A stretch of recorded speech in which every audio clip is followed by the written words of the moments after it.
So we are in the studio today and we are here to talk about onboarding. So I guess before we dive straight into onboarding, I think probably the first thing to do was just kind of explain what we even mean by onboarding, because I feel like the words onboarding and pre-boarding, there's quite like a grey line there. It's like, what do we mean by both of those? And I'd say pre-boarding and onboarding, they do blur, don't they? And I think people use them a bit interchangeably, which can be quite confusing to some people. I mean, what are your thoughts on? I think it's really important to define that, because I think technically you've got that pre-boarding is that period before you join, and onboarding is more once you're kind of in the company. But really, a lot of organisations now, and especially kind of in the early careers world, onboarding is actually the pre-boarding phase as well as the onboarding phase. So I think by onboarding, we at 60 anyway mean anything from basically the day of offer all the way through to sometimes day one and sometimes beyond that. And I think that's what we mean when we're talking about onboarding. Okay, cool. So that's kind of what we mean by that. So what are the benefits of onboarding? What's the point of an organisation thinking, actually, I want to invest a little bit of money in that? Well, I mean, there's loads of different benefits for running a really effective onboarding. I mean, the first one is the actual candidate experience, really, first off.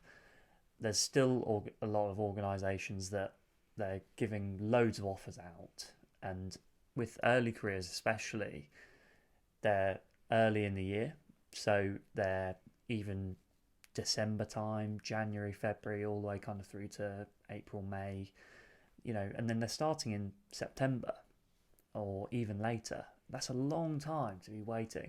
And organisations aren't kind of providing regular touch points through that time.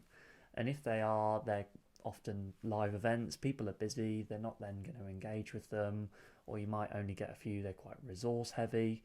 So it's about providing a consistent candidate experience and making people feel part of the organisation all the way from the point where they're signing off to day one, so that it's consistent, they feel part of the organisation, and they're really bought into joining on day one. So that kind of just general positive experience. And I think that kind of comes back to like just a positive experience with whatever organisation they're joining.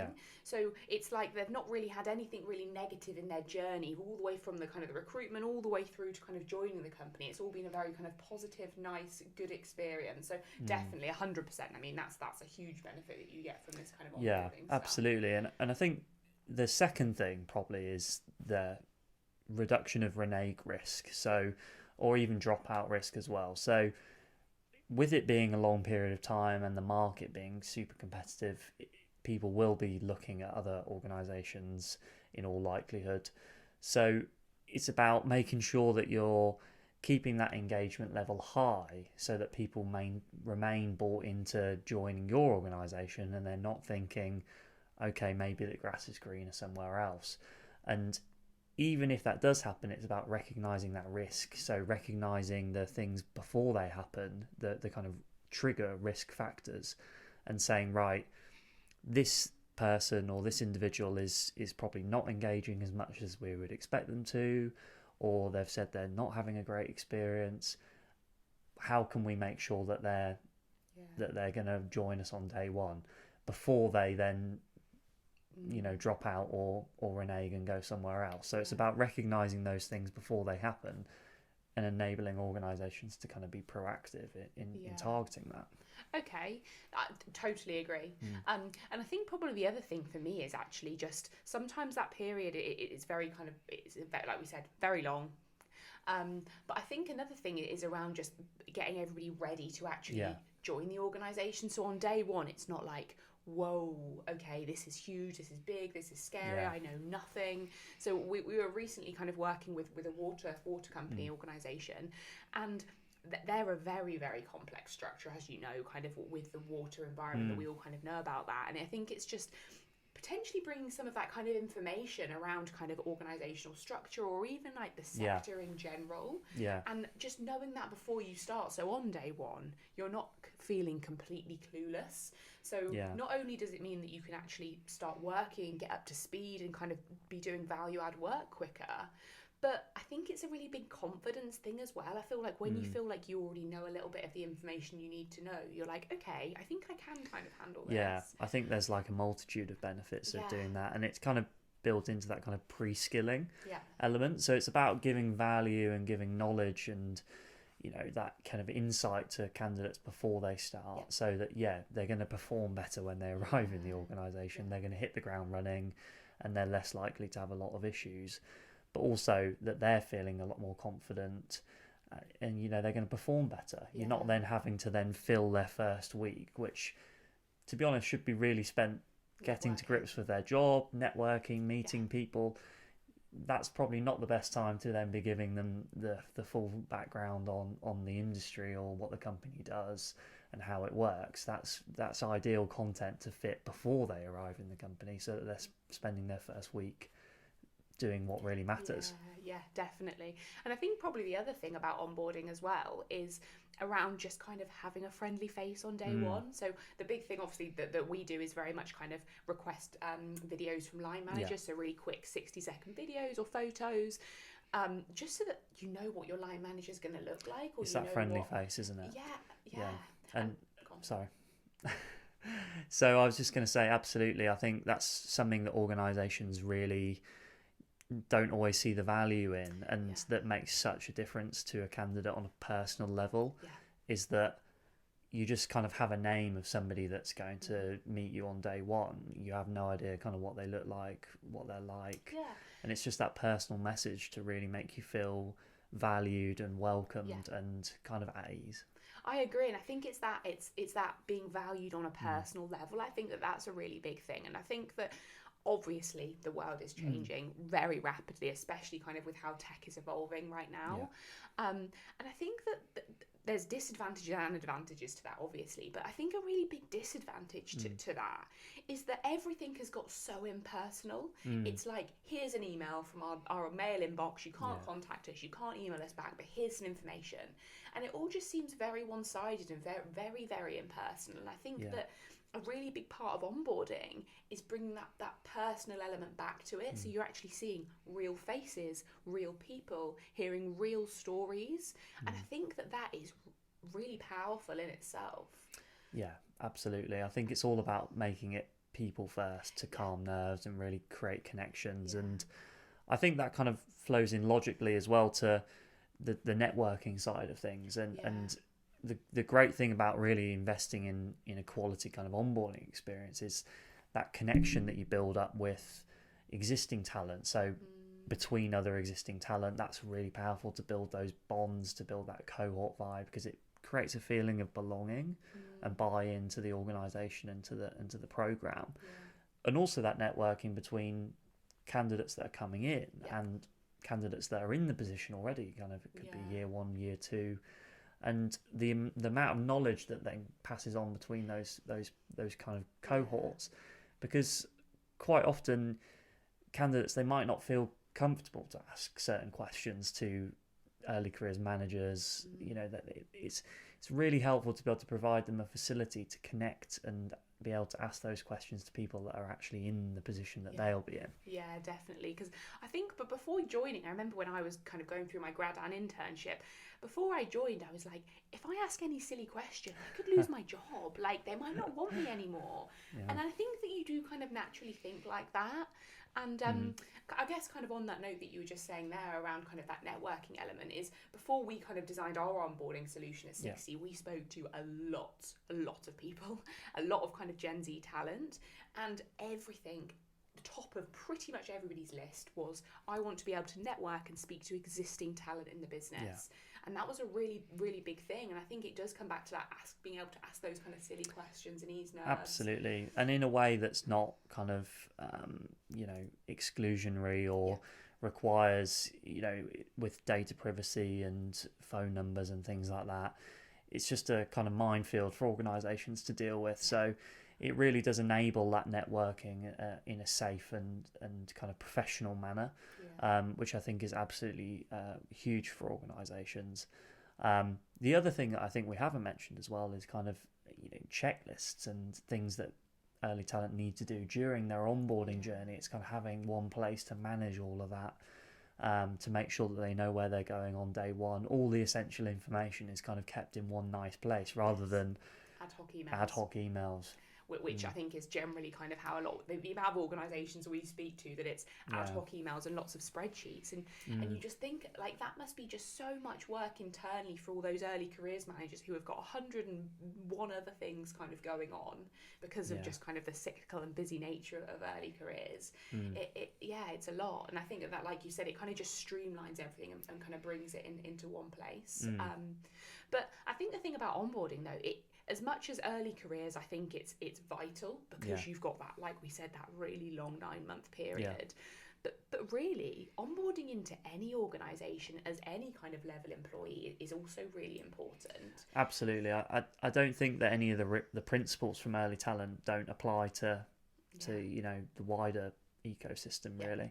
I think a good onboarding experience really is for everyone, and it will provide value whatever kind of grade or level you are in an organisation. It's really, really important to have a good onboarding experience, whether you've got a month notice period or 3 months, 6 months or longer. It's really key that you've given that pre-skilling, that pre-information about the organisation, you're bought into the culture, and that you're continuing to really kind of have those touch points and you feel bought in and part of it from day one. Yes, 100%. So I guess we've spoken about all of those benefits of onboarding, and I think the things that we've spoken about around how the onboarding journey would look. So now we've spoken through that. What about what does an onboarding journey consist of? Like, how does that look? So say if somebody's like, okay, cool, this onboarding sounds great. Yeah. How would a candidate experience that? Well, I think we've broken down a couple of the key elements, but I mean, to focus on the actual kind of content, obviously the onboarding journeys that we focus on are really content rich, and good quality engaging content is really central to keeping people engaged and bought in. And I feel like that is really the key to a great onboarding experience is really, really great insight content. It could be day in the life, the stories of the people. Like you said, it's about it being people first. People focused, their stories, their insight, their tips. And seeing how people from the position of early talent have then grown in the organisation. So it's about those opportunities and seeing how people have progressed, because that's what creates real buy-in and that vision. And it's about providing value to early talent. You've got to kind of give them something of value, and then it kind of pays it back in the long term.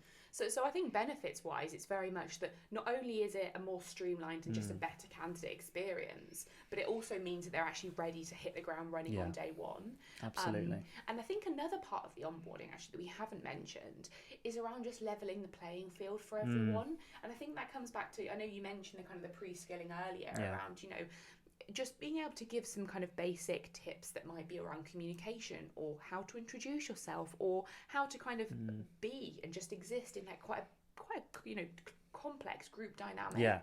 And I think that that's a big part of it, because for some people it's going to be second nature, obviously, because that's just some people have had exposure to that situation, but other people just really haven't. And being able to provide just some tips about how to introduce yourself, again, not only will ease nerves and help to build the confidence, but it will just also mean that everybody's kind of starting from that kind of more level playing field, just to make it a little bit more of an equitable environment. I totally agree. And I think that something that doesn't really come up a lot in kind of D&I conversations is the importance of onboarding. And everybody seems very focused on DEI initiatives in recruitment and outreach. However, it's one thing getting people into the organisation and having a really diverse and inclusive mix of people coming into the organisation, but it's then what initiatives are you doing to make sure that it's fair and level opportunity when they're in the organisation? And I feel like the onboarding period is absolutely central to that, because it's the ideal time for organisations to say, right, these are the candidates that we perhaps might need a little extra hand, or they might need to be, a little bit more focused on their learning or development. They might not have had the chance to do work experience. They might not have had the chance to do an internship at the organisation. So the pre-skilling opportunity there is massive. Yeah, I agree. And the thing is ultimately that does benefit not only the candidate because they've got the skills and they're equipped and they're confident, but the organisation as well, because they've got somebody who's happier, who feels that they actually know how to exist in a professional environment in their job and can actually just focus on doing the value add work. Yeah, so they're going to succeed when they get to that role, because they've been given the kind of essential unwritten rules and unwritten knowledge that they need to know to thrive and to pick up the opportunities. Definitely. And I think the other kind of benefit of kind of this onboarding period we haven't mentioned is actually long-term retention. And I think that it's something you think of, gosh, how can something that happened before they even joined the company affect their long-term retention? But actually, there's loads of studies that have shown that retention is really, really impacted by that. And I think it comes back to what you were saying earlier around that candidate experience. So almost as soon as you've heard of an organisation and they've really supported you through recruitment, through onboarding, through development, and actually feeling that company cares for you on a personal level really does help to support that, them actually staying within organisations. Absolutely. I mean, it's one thing to have a great recruitment experience, everything from attraction through the recruitment process, assessment centre, offer. Great. If you've invested a lot of money, that's where organisations are investing heavily. Don't let yourself down with a terrible onboarding experience. The last thing that you want to do is be investing tons of money in creating an amazing pipeline, so that when you get offers made and people accepting them, then you don't speak to them for 6 months. Or when you do, it's a couple of emails here and there, maybe some group sessions that they might not be able to make because they're traveling or they're working. It's really important that you have a really good quality onboarding experience that people can access on demand. They're not having to engage on your time scale. They can engage when they want. Yeah, definitely. And I think the other thing that comes back to, I guess, the approach that we take at 60 is that whole mobile first. And that comes back to, because again, it's all about ease for kind of the individual, that kind of candidate. They're going to pretty much 90% we're going to all be kind of engaging with that content through a mobile. And I think again, it's about making it really easy and accessible, flexible, on demand. So all of those things that you've said around that kind of onboarding. Yeah, absolutely. And I think that mobile first is the way to go. That's how the majority of younger candidates are expecting to engage with their employer brand before they've joined, through mobile optimized content. And I feel like a lot of the existing kind of solutions out in the market, they don't take advantage of that. They're still very desktop focused, and the content isn't optimized for the devices that young people are using. Yeah, definitely. And I think that's the other thing is around kind of taking an approach, because that's the approach that obviously we take at 60, is that kind of TikTok style, social media style feed and those kind of playlists that we call them. And I think it is about that. It's again creating that real consumer grade experience for them, so that when they are kind of interacting with it, it's something that's a very, very positive interaction. The user interface works really well. It seems like a second nature, and it really is on par with all of those kind of social media platforms that they have used to consuming. Yeah, absolutely. And I think the other thing, going back to providing value to candidates, is that every time they're receiving a notification or something from you, you need to be making sure that you're giving them something of value. You don't want to make it one way, so that it's kind of all expecting the candidate to engage with you and to give you their time. If you're not giving them something in return, ultimately they haven't joined your organisation yet. They don't work for you yet. So you need to make sure that you're really giving them something of value, so that ultimately they give you that in return. Yeah, definitely, 100%. So I think that's, again, really covered kind of comprehensively the benefits of that kind of onboarding. So really, I guess at 60, our onboarding solution looks like, we have that kind of drip fed, we drip feed content, so drip feed real insight playlists from real employees that they receive directly to their phone, and they can scroll through it like a mini social media feed that they get drip fed periodically. Yeah. Now, why do we drip feed content? Why don't we just say, here it is, it's all on the platform, off you go? Well, I think it's a bit about psychology as well. I think the thing with a platform approach where all of the content is kind of sat there waiting for you is that people tend to often quickly skim through everything, and then they don't want to go back to it. And it feels like, oh, I'm just logging into the same thing. Yeah. There is not much change. There's not much difference here. It's just the same thing every time I log in. Yeah.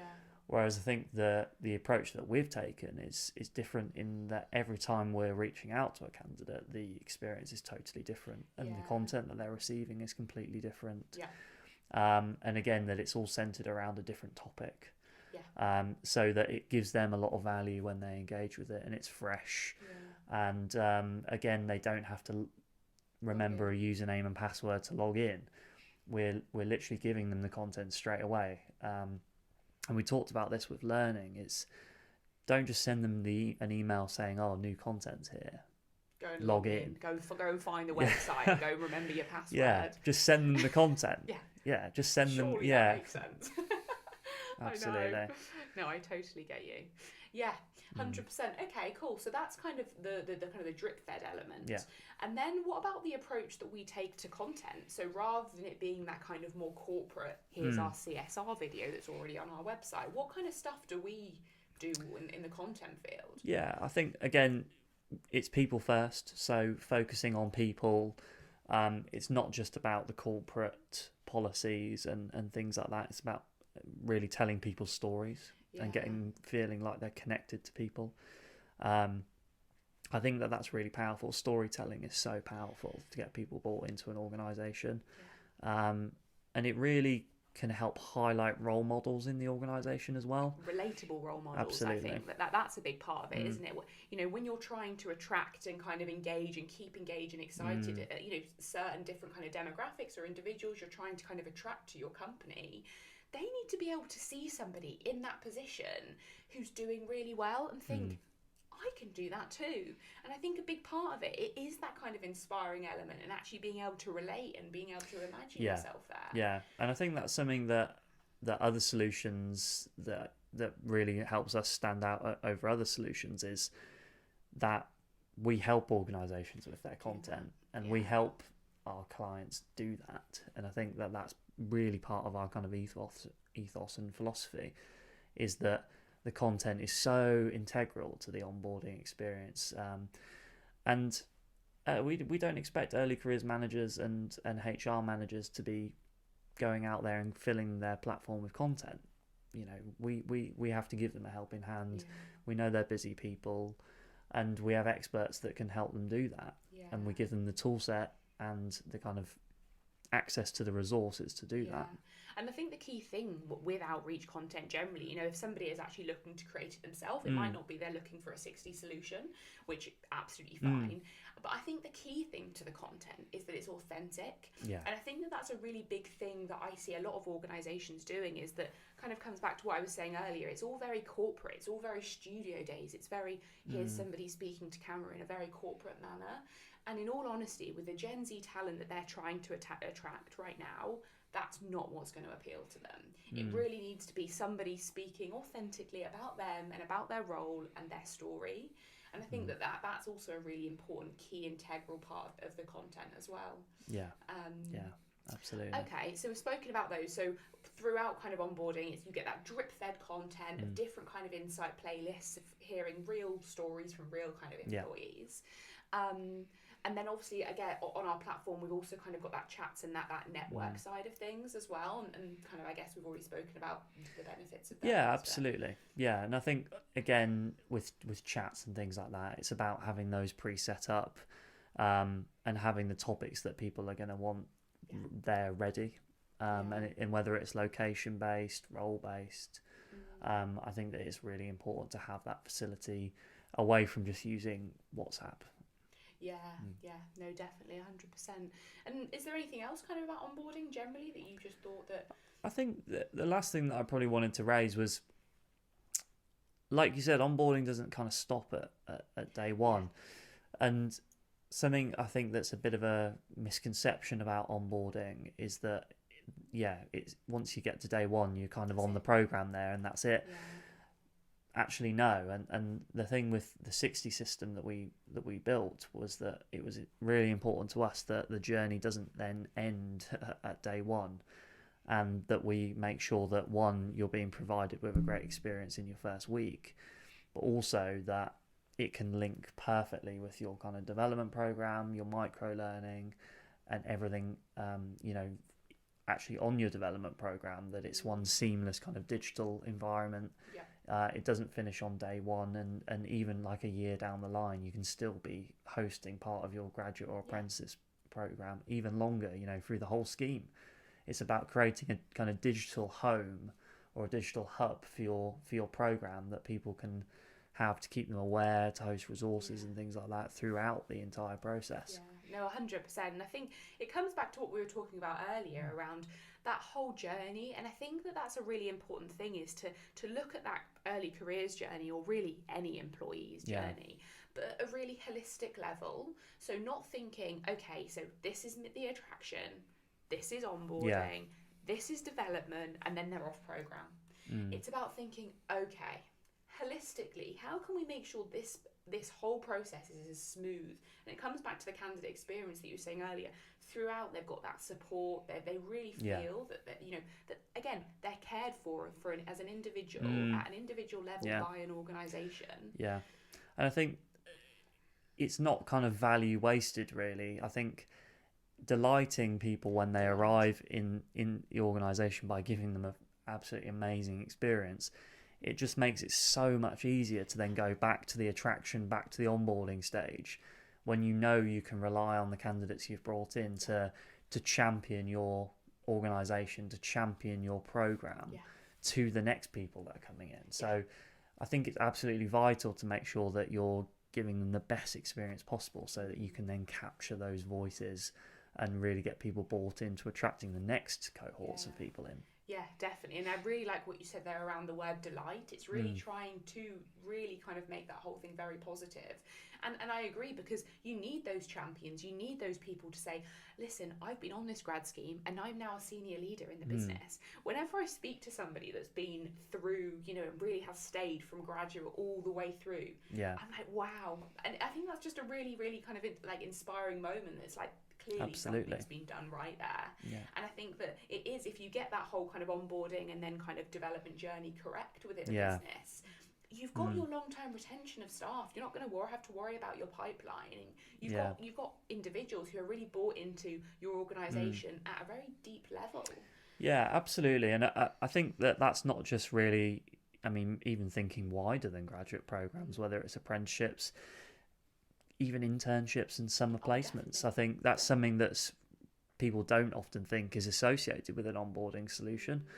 But I think part of it is, right, so if you've got somebody in for an internship or even a spring week or something like that in their first year of uni, you want to make sure that you've onboarded them to the organisation, and then when they go back to uni, college or wherever, that they're then not forgetting about that, and that you've got those regular touch points. It's almost like you want to keep them in that community, keep those regular touch points, and you want to make sure that they're then going to come back to you for the placement year, and that they're going to come back onto your program full time after they've finished in education. Yeah, no, 100%.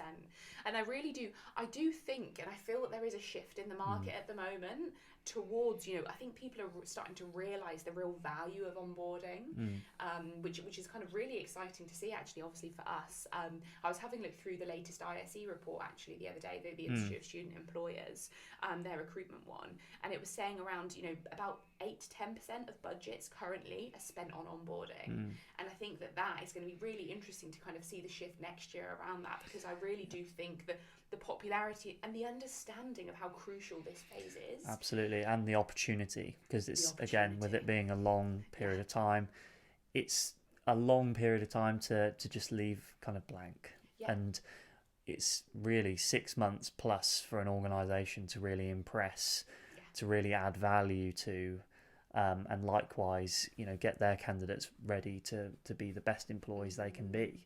And I'd say to any organisation that don't miss out on that opportunity. Yeah, definitely.